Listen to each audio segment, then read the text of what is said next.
Na sot këtu bashkë me nxënësit e shkollës Ismet Jashari Likov, kemi vendosur të vim ta vizitojmë këtu te ju, bletarin, apiterapi, pasi që kemi filluar me përgatitjen e një projekti për bletat arkitekt të natyrës. Kështu që për neve është shumë e rëndësi pjesa praktike, pasi që kuptimin jep edhe më shumë projektit tonë. Edhe nxënësit kanë përgatitur edhe pyetje të ndryshme që do të parashtrohen ndaj jush rreth apiterapisë, po ashtu edhe në përgjithësi për bletat. Më shumë të na intereson për bleta brenda në koshere. Do të thonë si reagon, po ashtu edhe terapia, sidomos për smundjet, shërimin e smundjeve të ndryshme. Patjetër, tash kena mundësi me hi brenda, ta shohim pjesën e apiterapisë, sa mund të flasim diçka rreth bletës.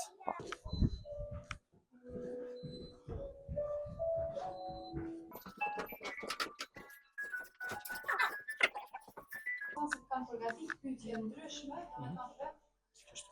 tash pyetjen kush e ka më shumë, një herë filloj ai nxënësi i cili ka pyetje rreth apiterapisë. Si funksionon apiterapia dhe cilat produkte bletare i përdorni për shërim? Apiterapia funksionon këtë mënyrë, domethënë siç po shihni këtu, është një dhomë e izoluar brenda kosherës. Personi ulet pranë kosherës dhe bëhet thithje e ajrit nga kosherja përmes inhalatorëve. Produktet të cilat shfrytëzohen janë gjithë. Duke u nisë domethënë produktin kryesor siç e njohim gjithë është mjalti, pastaj vjen propolisi, poleni, qumshti i bletës, dylli dhe shumë tjerë domethënë produkte tjera që gjenden brenda kosherës në mënyrë të avullt. Momentin që bletët i rrajnë krahët, ato përmes ajrit shkojnë në organizmin tonë. Për cilat sëmundje ka rezultate më të mira? Deri tash rezultatet e mira ka tregu për bronhitin, astmën, alergjitë, sinuset dhe migrenën. Po ashtu ka ndikim shumë të madh edhe në depresion dhe stres, sepse aromat të cilat gjenden në kosherë ndikojnë direkt në sistemin nervor qendror. Sa zgjat një seancë dhe sa zgjat një terapi dhe ka seanca që nevojitin? Po. Një seancë zakonisht zgjat, domethënë terapia standarde është 30 minuta. Kemi raste më të vështira të cilat i trajtojmë me 60 minuta. Zakonisht të përfshihen astma dhe bronhitet kronike. A bazoheni në përvojat personale apo në përvojat praktike? Kjo bazohet domethënë edhe në përvojën praktike dhe profesionale, për arsye se këtu domethënë kjo si terapi është praktikuar që nga kohët e lashta. Fillimisht është nxitsi apiterapi, që do të thotë pickim nga bleta, kurse kjo që jemi brenda këtu është api aeroterapi, sepse bën thithja e ajrit. Ku brenda ajrit janë gjitha produktet që i përmenda pak më herët. Edhe unë deshta në bëj një pyetje rreth apiterapisë, a përdoret për të gjitha moshat? Terapia përdoret nga mosha 1 vjeçare deri në pleqëri. Do thonë personat që janë nën moshën 1 vjeçare nuk lejohet për arsye se ndonjë produkt i bletës mund të krijojë reaksion alergjik. Kurse për mosha të tjera s'ka problem fare. Doshta me bëni një pyetje, cilët janë efektet domethënë anësore më të shpeshta dhe si mund ta dallojmë domethënë pickimin, si mund ta dallojmë domethënë alergjinë ndaj pickimit të bletës? Aeroterapia realisht nuk ka efekte anësore. Nëse të personi nuk ka bën ndonjë efekt pozitiv, ai nuk ka ndonjë reaksion negativ. Kurse pickimi i bletës varet momentin personi ka problem me frymarrjen, skuqje dhe domethënë bllokim të organeve të frymarrjes. Dhe më njëherë duhet të miren intervencat e shpejta për në ambulant.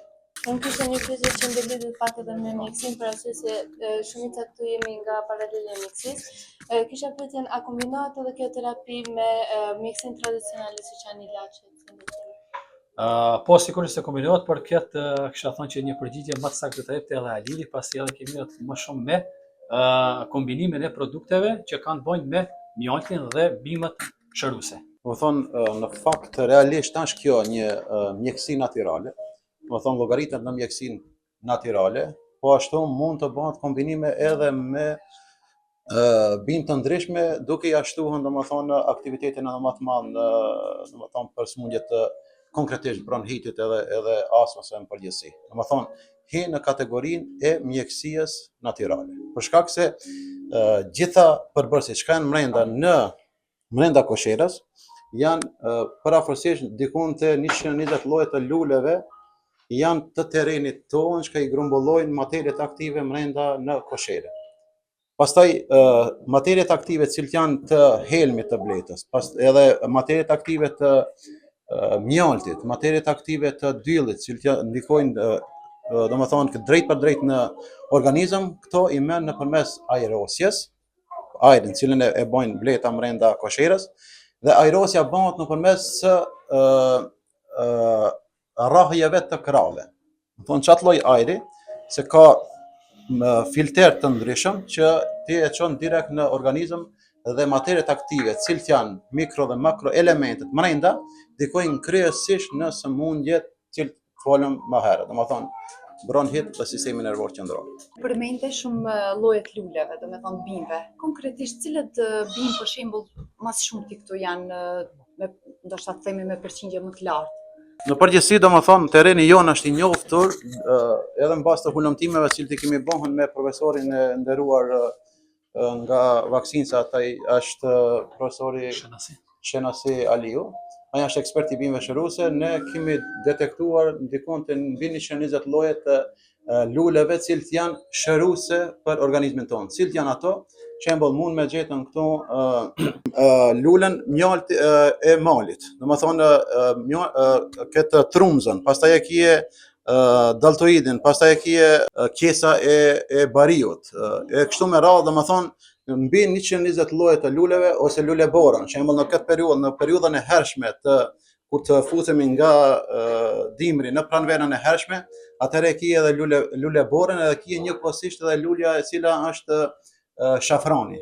Domethënë kemi një lloj shafrani këtu në terrenin tonë, ata janë shumë të mira në çat periudhë kohore për bletat me sjellën polenin e asaj. Domethënë sjellin polenin e asaj, pastaj këtu kombinohet edhe me mjaltin dhe ndikojnë domethënë në organizmin e njeriut me materiet aktive cilët i ka. Domethënë mbi 120 lloje të luleve mundet t'i gjendi në koshere. E tash, në varet nga periudha e vitit, shembull, në pranverën e hershme kije lule të caktuar, në verë kije lule të caktuar, domethënë në periudha të ndryshme të vitit kije lloje të ndryshme të luleve. Po kryesisht janë mbi 120 llojeve të luleve të cilët gjenden në terrenin tonë e që materiet aktive të atyre luleve janë në koshere. Po. Gjatë tan periudhës ku është, domethënë me bojllëk prurja në pranverë, domethënë atëherë i kije brenda kosherës. Dhe këto materie aktive pastaj ndikojnë në sistemin nervor qendror dhe në organet e frymëndjes. Normal që çdo, ndoshta pajtimi e thotë edhe më mirë këtë, çdo familje dallon nga familja tjetër. Nuk e bin të njëjtin lloj, domethënë të prurjes e njëjta blet me gjitha llojet. Domethënë dallon njëna nga tjetra. Secila familje ka prurje të ndryshme, prurje të ndryshme të polenit, prurje të ndryshme të materieve aktive që gjenden në terrenin tonë. Sa koshere keni dhe sa mjalt domethënë prodhoni në vit? Për momentin e kemi rreth 40 koshere dhe brenda vitit mjalti varet shumë nga sezona. Po, domethënë të sillet rreth 300 kg brenda sezonës. Si bletar për juve cila është domethënë puna juve e përditshme? Çfarë bani domethënë për ditë? Realisht bletari nuk ka punë çdo ditë tek kopshti i bletarisë, përveç se nëse ka një numër shumë të madh të bletëve, supozojmë për shembull mbi 100 koshere. Gjatë sezonës ai duhet të jetë çdo ditë tek bletat. Punët që janë kontrollet e shpeshta, duhet shihet prezenca e mbretreshës, si është shëndeti i kolonisë, a ka smundje, a ka sjellje, a duhet ndonjë intervenim në kohën e caktuar për periudhën e caktuar që jemi, dhe përgatitja, domethënë për kullosën kryesore që kemi në sezon. Faleminderit. Sa kohë duhet që bletët të prodhojnë mjaltin? Prodhimi i mjaltit në koshere varet edhe këtu nga sezona. Zakonisht ka domethënë muaji qershor dhe muaji maj. Tek ne në zonën ku jemi, grumbullimi i mjaltit fillon nga muaji maj, dikon nga data rreth maj ku e kemi kullosën kryesore bagremin, nëse dështon kjo pastaj vijnë tjerët kullosa me radhë.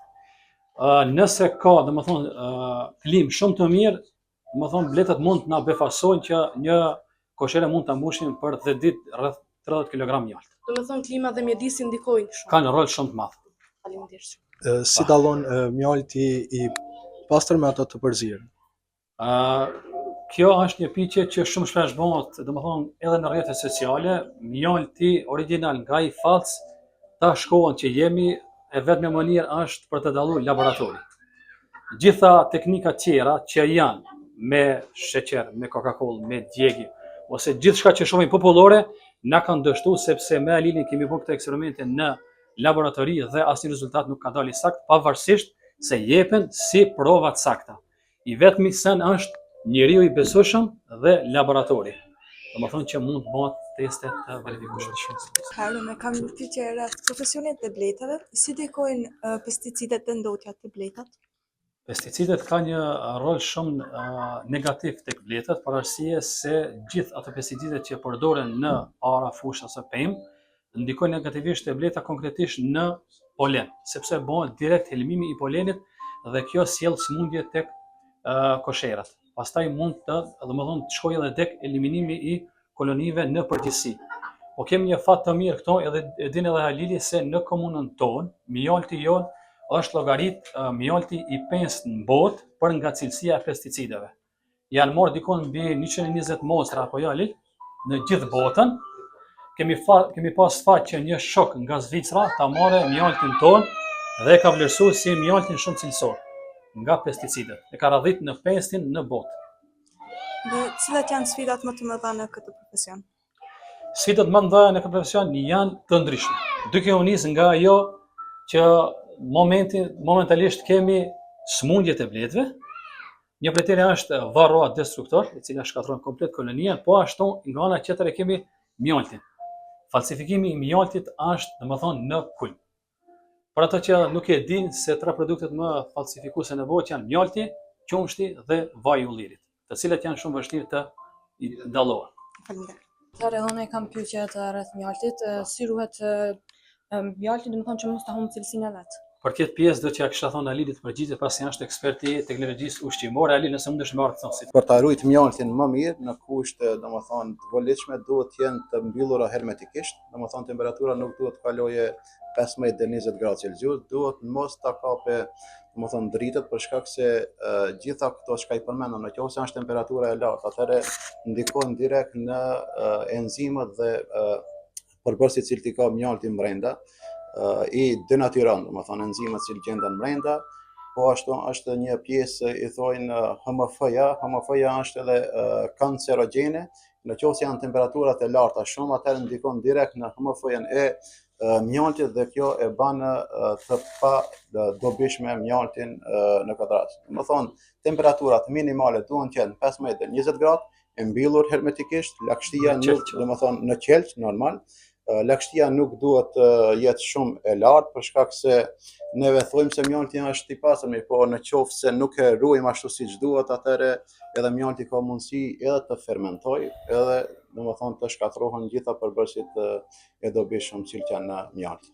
Edhe një pyetje tjetër, a humb cilësia e mjaltit nga një zonë në zonën tjetër? Si po mendoni? A ndryshon, po. A ndryshon cilësia? Cilësia nuk ndryshon në përbërësit cilë ka natyral mjalti, mirë, po kemi dallim në domethënë përbërësit natyral, shembull nga një zonë në zonën tjetër dallon lulja. Shembull kemi lloje të ndryshme të luleve, cilët janë në zonën tonë shumë zhvilluar, në zonën tjetër janë diçka tjetër. Shembull konkret e kemi në pjesën e Tetovës, e kemi mjaltin e gështenjas me bojllok. Në pjesën tonë nuk e kemi. Domethënë këtu nuk është çështja te cilësia, po është çështja te përbërësit cilët ka brenda. Nuk ndryshon. Domethënë mjalti është mjalt, nëse është natyral. Do të na është mjalti mozaik. Mjalti është zakonisht do të na mjalti i luleve, i livadit, edhe një pjesë për shkak se në legjislativën e Republikës Maqedonisë ndahen në mjaltet të luleve, domethënë një lulore dhe shumë lulshe. Në përgjithësi këtu janë më shumë mjalt mozaik i shumë luleve, nga se ne nuk bëjmë shtektimin siç i bëjnë në perëndim ose në vende tjera për ta marrën vetëm një lloj lulës, mirë po, është mjalt mozaik, edhe kemi mundësi që ta kapim edhe mjaltin e bagremit. Në pjesën tonë ajo është më e zhvilluar dhe në përgjithësi është mjalt mozaik. Domethënë nuk i humb vlera, nuk i humb cilësia nga rajoni në rajon, por dallojnë shija dhe përbërësit, cilët i kam brenda. Kështu, unë e kam dëgjuar për njerëzve, do me thonë se konsumimi i mjaltit me lugë drurit, do me thonë e ka efektin e plot. A është e vërtet kjo? Jo, kjo nuk është e vërtet, kjo mund me qenë vetëm një lloj legjende, për shkak se gjitha mjetët që ti përdormi edhe për nxjerrjen e mjaltit. Centrifuga. Centrifuga është pjesë metalike, është domethënë mjetët që punojnë në tabletat është metalike. Kjo është vetëm si legjend, mirë, po ka një domethënë në momentin kur ti ta merresh me lugën e metalt, ta futësh në gojë, shtima, enzimat që gjenda në gojë ka mundësi pak diçka me dalluan nga luga e drunit, mirë, po nuk është ajo që për ta bën, domethënë, nuk e hub, absolut nuk e hubish. Domethënë cilësia e ngelet e njëjta. Nash me metalt, nash me drunit. Është një dallim. Tash për mjaltin nuk dallon. Mirë, po për gellin mbretëror, për qumshtin e bletës, atëherë kemi këtu dallimin. Domethënë, gelli mbretëror, qumshti i bletës, çka i thojmë neve, ajo nuk guxon të konsumohet me metal. Qumshti i bletës, domethënë, ruhet në këtë formë, nuk duhet ta kape, domethënë, drita, edhe nxehtësia e lartë, ruhet në frigorifer dhe me këtë lloj produkti ushqehet vetëm mbretëresha dhe larvat e reja, po kjo duhet të konsumohet vetëm me të drunit dhe të plastikës, jo me metal, në asnjë mënyrë. Për shkak se komplet, domethënë, krijon reaksion mes metalit dhe enzimeve që gjenden këtu dhe humb, për shkak se është e pasur shumë me vitaminë B kompleks, çka i thojmë, gjitha vitaminat B i kien brenda, e hub vlerën e vitaminës B dhe i hub vlerat e disa enzimeve që gjenden brenda në gellin mbretëror ose qumshi i bletës. Këtu, po, tek mjalti nuk ka rëndësi. Ky gel mbretëror përdoret për ato larva që domethënë kanë bën të ardhmen mbretëresha? Po. Zakonisht, domethënë, kur kolonia don të krijojë një mbretëresh që i përzgjedh disa qeli, ato të cilat ka për qëllim që t'i bëjnë mbretëresha, u ushqen më fort dhe me shumë racione. Për shembull, për 24 orë, një qeli e mbretëreshës ushqehet deri në 1500 herë për 24 orë, kurse një qeli e cila do të bëhet bletë punëtore ushqehet vetëm 500 herë. Domethënë, kjo është dallimi. Dhe këto produkte që gjenden në qumshtin e bletës e bojnë një mbretëresh cilësore. Përshëndetje, edhe unë si defektolog kisha pas një pyetje që do të parën po në fund, pasi që pata dëshirë që edhe nxënësit tonë të flasin.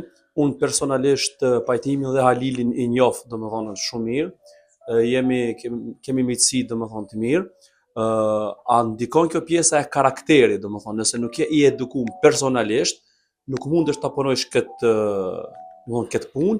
Dhe pyetja e dytë është cila ishte ideja, nga lindi ideja që ju t'jeni, domethënë, veçanërisht në komunën tonë me AB aeroterapi. Përgjigjem pyetjes së parë, pjesa e karakterit si bletar. Kisha thonë ndikon indirekt, pse? Për arsye se nëse je person paksa ma, si më thonë, domethënë, ma shpejt nervozohesh ose nuk je durimtar, kjo ndikon tek bleta, sepse bleta në momentin që ti shkon me nervoz ose me një stres nga jashtë bleta e vëren kësaj, domethënë, përmes energjisë që ti e liron. Në qoftë se ti nuk je i qetë, nuk mund të punosh të bletët. Në momentin që ti nuk shfaq të bletët qetësi, bleta është agresive ndaj teje. Dhe ti si bletar, nga kjo sjellje, ti faktikisht nuk po e zhvillon, po dëmton bletën. Dhe në këtë formë ti nuk mund të bësh një bletar i mirë, për arsye se s'ke sukses. Bleta do qetësi, durim dhe shumë përkushtim. Unë shpesh ju them, një koshere blet është sikur kur kujdesesh për një fëmijë, sepse kanë vërtet punë shumë serioze dhe të imta. Kurse pjesa e apiterapisë ka lind si rezultat se duke u nisur nga pjesa shëndetësore. Unë për veti kam 2 djemë të vegjël dhe të ditë, domethënë, kam vujt nëpër spitale duke shkuar për pjesën e bronkitit, pjesën e alergjive. Dhe në konsultim me Halilin, domethënë, një ditë duke biseduar, tham pse mos ta përdorim bletën si variant shërim në Tirol, të paktën për tek familjet e tona. Dhe para 2 viteve ne, domethënë, vetëm e krijuam terapinë që po shifat jashtë është në pjesën e drurit, patëm shumë sukses. Apiterapia shpërthai, domethënë, gjithë rajonin tonë deri në Shkup, Tetov dhe bori një famë shumë të madhe. Pastaj u detyruam që ta bëjmë edhe këtë pjesën e dytë dhe kështu që po jap një rezultat shumë të mirë pa asnjë efekt ansor. Kisha pas dëshirë edhe Halilit një pyetje, pasi që shpeshherë kemi diskutuar, po kisha pas dëshirë se me siguri këto lloj diskutime do të shpërndahen dhe do të kenë mundësi secili nga afër ta ndëgjojë, pasi që unë punoj edhe me persona ose me fëmijë me nevoja të veçanta. cilëve fëmijë më shumti i ndihmon dhe a ndikon kjo pjesa e aeroterapisë dhe mjolti, veçanërisht te fëmijët me autizëm, ku e kemi diskutuar shpeshherë se ato materiet e rënda ose metalet e rënda më shumë domethënë janë të potencuar të këta persona. Një sqarim rreth kësaj vështirësie. Domethënë tek fëmijët me nevoja të veçanta në përgjithësi bazë të disa hulumtimeve që kanë bën edhe laboratorike edhe domethënë hulumtimeve shkencore në përbot është vërtetuar se te disa fëmijë autik është pjesa e metaleve të rënda që gjenden domethënë në produktet ushqimore dhe ne e dimë se çfarë bëjnë produktet ushqimore. Api aeroterapia janë ndihmon në lehtësimin dhe qetësimin, por nuk ndihmon në detoksifikimin nga metalet e rënda. Domethënë nuk e ndihmon këtë pjesë.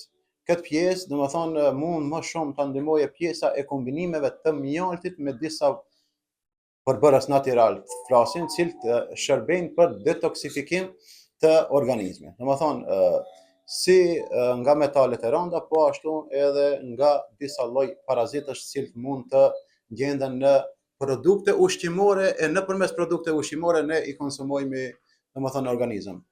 Për fëmijët me nevoja të veçanta është vetëm në pjesën relaksuese qetësuese.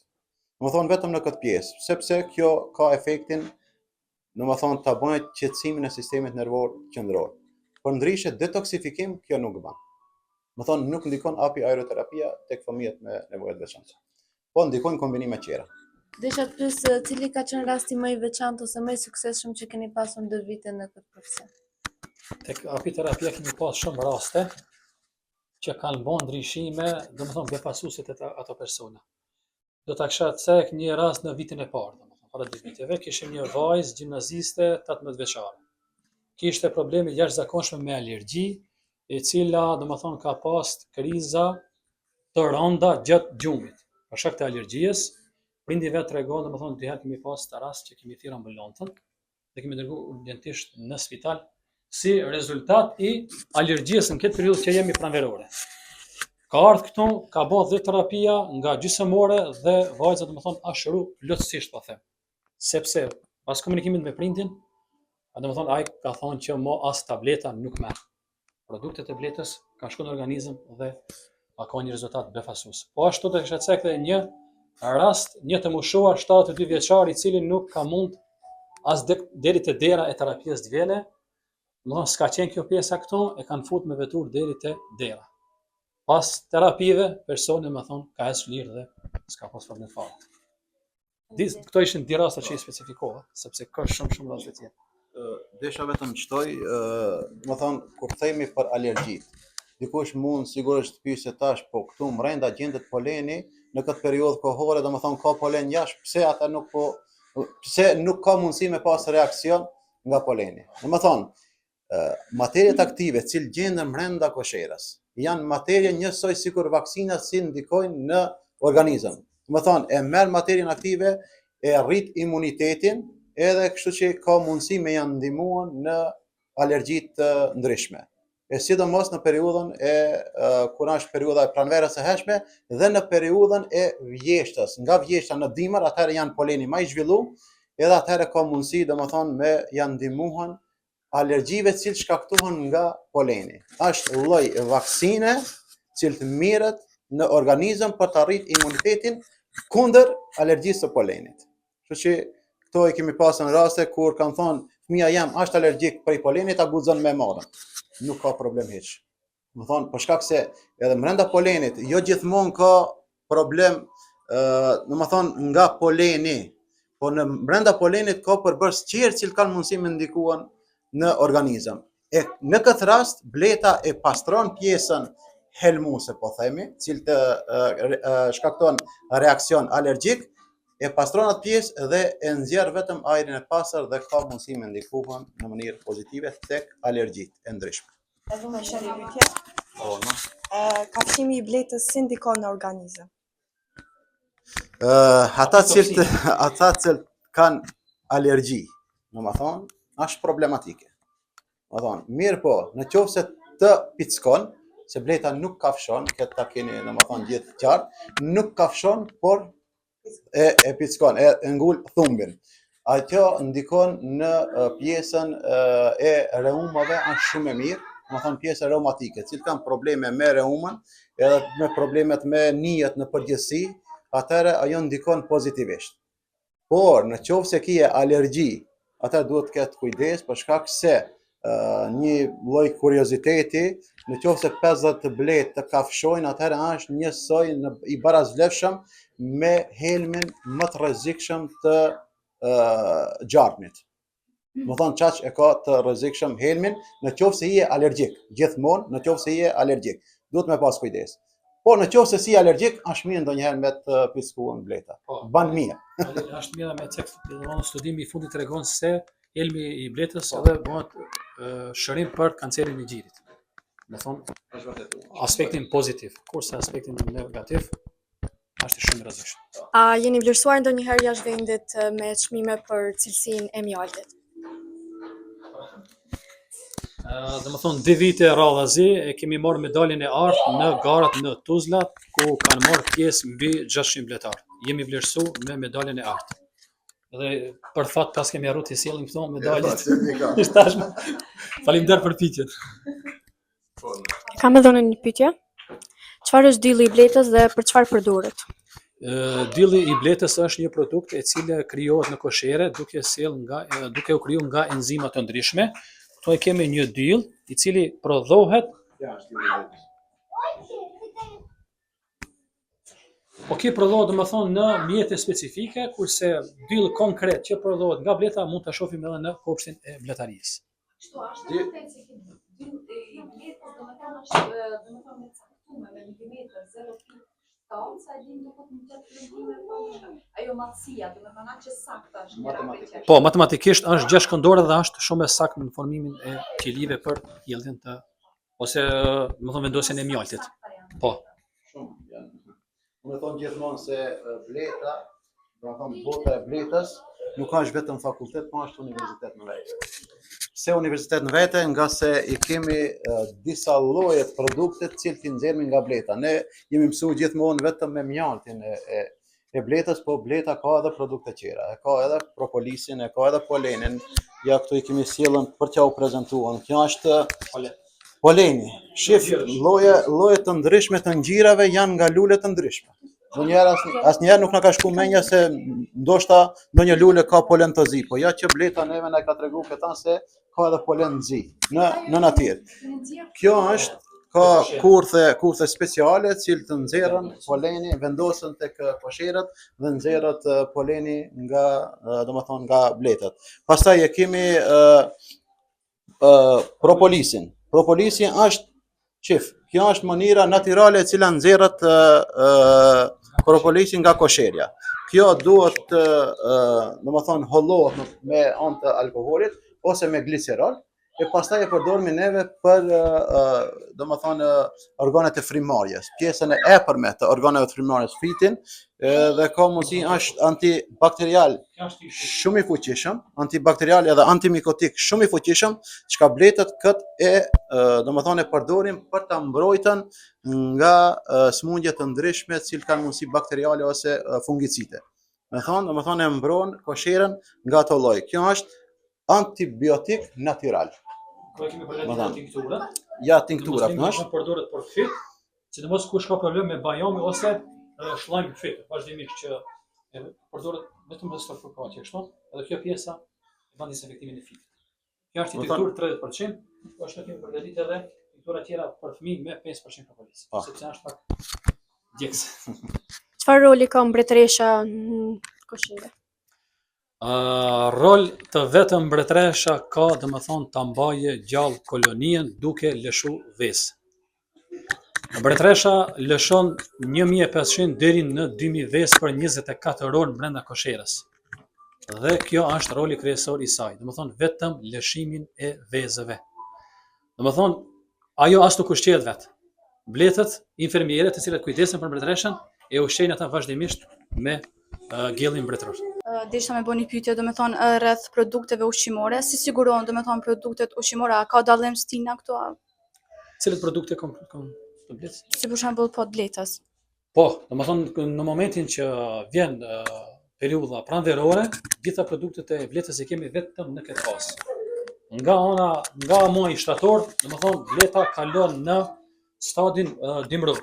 Bleta domethënë ja nis dhe formon lëmshin dimror, pastaj çdo produkt i cili ngelet në koshere, mjalti, ose poleni shfrytëzohen si rezerva ushqimore për koloninë. Vetëm gjatë periudhës pranverore, bletari ka mundësi t'i vjelë dhe t'i përdorë.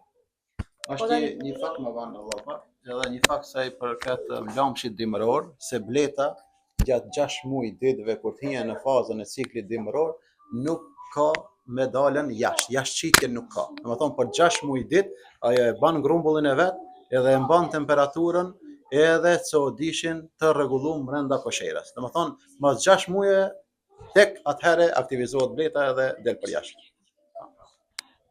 Po ti pyetje po ti theve 6 muaj domethënë në rrin brenda kosherës. Atëherë si e bën domethënë si prodhohet mjalti përderisa rri 6 muaj brenda? Se më domethënë për të prodhuar?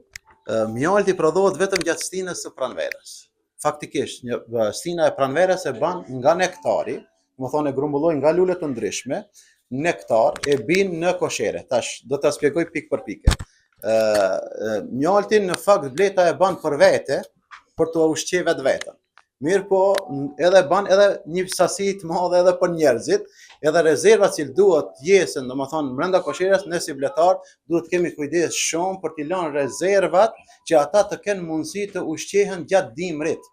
Domethënë rezervat dikon janë nga 15 deri në 20 kg duhet të ketë çdo koshere për ta kaluar stinën e dimrit. Më thonë ushqehet me mjal gjatë asaj periudhe kohore. Nuk ban mjal, po ushqehet me mjal. Në pranverën e hershme, fillon aktiviteti i bletëve, e grumbullojnë nektarin, por pos nektarit janë disa, domethënë si lloj domethënë rëshire, që lirojnë nga insektet e ndryshme, e keni pa, insektet e ndryshme në përdrujt cilët e shlojnë një çfarë lloj rëshire. Ajo është një lloj mjalti tjetër, jo nga nektari, po nga rëshira. Është lloj i mjaltit cilët e grumbullojnë edhe ata bletët. Çka bojnë këtë rast? Nektarin e grumbullojnë, e bin në koshere, ja japin bletës tjetër, nëpërmes gojë më gojë, është domethënë dhënia e mjaltit gojë më gojë tek bletët. Ata nektari, përbërësit e nektarit janë glukozë, fruktozë, saharozë dhe disa përbërës tjerë.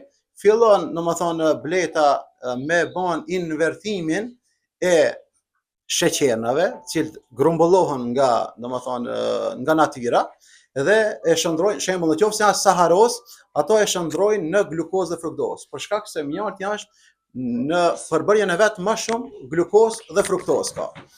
Edhe në këtë rast bëhet invertimi me anë të enzimës invertaza, shndrohet në invertimin e saharozës në glukozë edhe fruktozë. Edhe domethënë oksid glukoza është një enzim tjetër, për atë edhe e merr efektin antibakterial. Gjatë invertimit të kësaj, domethënë bëhet një lloj produkti i cili bën dezinfektimin e varreve me anë të enzimës glukozë oksidaza. Domethënë e shpërbën glukozën edhe fitohet ajo substanca që është edhe antibakteriale edhe domethënë mikotik. Për ata edhe mjalti e ka vetin e mirë, domethënë shëruese gjatë operacioneve të ndryshme, është mirë me liën varrën, nëse është mjalt origjinal, normal, varrën dhe shërohet më shpejt. Kjo është, domethënë bën nektar, e grumbullon gjatë pranverës, dimrit i lajm rezervat, ata ushqen, nuk bëjnë mjalt dimrit. Parafërsisht sa i gjatë si mund të ketë një bletë? Bletët gjatë stinës sezonës, domethënë, jetojnë 45 ditë. Kurse gjatë periudhës së dimrit, një bletë jeton deri në 6 muaj ose 4 muaj, varësisht nga pjesa dhjamore që ka në trup. Ndoshta ta di se pas se të pickoje bleta e le thumbën e saj në likurin tonë. Po, domethënë kjo është një dallim se shumë persona i pyes si e dallon se je pickon nga grenza ose nga bleta. Momentin që ke thumb dihet se je pickon nga bleta. Nëse nuk ke thumb, atëherë ka qenë grenz, sepse grenza nuk e le thumbin në lëkurë. Kjo është dallim. Ampiterapia mund të zaventësoj trajtimet moderne mjekësore? Të zaventësoj? Po, më zaventësoj. Jo, mund të ndihmoj, jo të zaventësoj. Po, domethënë nuk mund që të zëvendësohen trajtimet moderne mjekësore, po mund ta ndihmojnë lehtësimin e problemeve të ndryshme. Çfarë roli kanë mbletët në polinizimin e bimëve dhe prodhimin e frutave? Mbletët kanë një rol shumë të rëndësishëm për arsye se gjithë plenimi i pemëve bëhet përmes mbletave. Pa to do të kishmi shumë ramje të pemëve, perimeve dhe po ashtu kjo do të ndikojë në ushqimin e njerëzve. Nuk e di sa është e saktë, thuhet se Einstein ka thonë se nëse nuk kemi blet, njerëzimi ka 4 vite jetë, si rezultat i mos prodhimit. Me që jeni në orën e biologjisë, janë dy produkte ose cilët e mbajnë universin gjallë. Një është bleta dhe tjetra është algat në deti. Kështu që pa algat dhe pa bletat nuk ekziston universi. Nëse nuk jam gabim në kohën e pranverës, shumë bleta domethënë ngordhen edhe ato tjerët që punojnë në koshere i hedhin jashtë. Pse ndodh kjo? Si tek njerëzit të bletët gjitha krijesat, domethënë kemi afatin e jetës. Edhe tek bletët, domethënë si cila bletë ka periudhën e saj të jetesës. Siç thash më herët se një bletë jeton deri në 45 ditë. Momentin që i vjen, sepse tek bletët thotë vdekje, vdes në koshere, bletët e nxjerrin për arsye se mund të shkaktojnë ndonjë smujë ose zhvillim të ndonjë smuje në koshere. Dhe sipas studimeve thuhet se nuk zgjat as 5 minuta ose 10 të më njerë nxjerrat nga bletët të cilët kujdesen për mirëmbajtjen dhe higjienën e kosherës. Nxjerrat jashtë e hullit. E kisha edhe një pyetje, api terapia ka efekte anësore negative? Jo, domethënë deri tash nuk kemi has efekte anësore negative. Si thash edhe më herët se nëse personi nuk e ka pa dobije, paktën dëm nuk ka, sepse është gjithçka natyrore. Konkretisht si bëhet një terapi është personi ulet pranë kosherës, ne kemi domethënë inhalatorin, i cili bën thithjen e ajrit nga kosherja, këtu i kemi edhe mund të shohim edhe bletën brenda. Për shkak se mund të më hapë edhe një tjetër, falit. Këtu janë bletët. Përmes kësaj rrjete domethënë bletët nuk kanë mundësi dalin. Edhe po ashtu kemi një rrjet këtu, edhe rrjeta tjetër e kemi këtu. Domethënë 3 rrjeta janë të cilat bëjnë sigurim 100% që mos të kemi pickim nga kosherja. Këtu kemi domethënë një koshere me 10 rrugë mis. E çajo është, ajo çka ja thithme. Domethënë këto janë rrugët. Cilat? Këto. Që janë Po, këtu. këto janë domethënë kjo llogarit e rrugë mis. Domethënë këto vjet bosh. Pastaj mund kemi të shohim atë kushti se si funksionon bleta. Momentin që tash duhet të jetë mbyllur dhe nuk duhet të hapet gjithë ditën që personi bëhen, domethënë inhalim, morim një mask, kuptohet mask sterile. Mirët dhe përmes kësaj lëshojmë kemi shpejtësi varësisht personi sa ka mundësi ta durojë.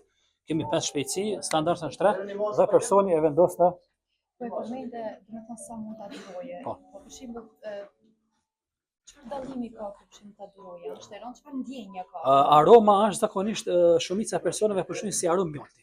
Aromi i luleve. Domethënë është aromë e veçantë, që s'mund të ndjetikon vetëm në koshere. Këto e kisha fjalën mund ta durojë për shkak se kjo nxjerr më shumë ajër dhe mund persona që kanë probleme me frymën e bllokojnë. Dhe s'mund të marrë ajër, zakonisht i trajtojmë me shpejtësi 3.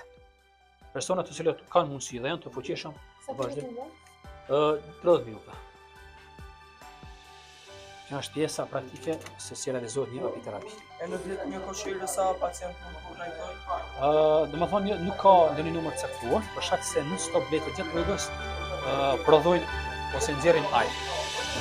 Kështu që nuk kemi ndonjë kohë caktuar ose limit.